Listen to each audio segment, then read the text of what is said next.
Replacement of sentinel lymph node biopsy is certainly not the intended use of the Castle Decision DX melanoma test. It can be used, however, to identify patients who are at particularly low risk and who may not get a valuable benefit from undergoing such a procedure.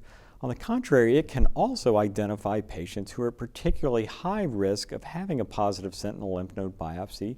And if indeed you are at high risk of having a positive sentinel lymph node biopsy, having the diagnosis of stage 3 disease does allow you to get further treatment from medical oncology.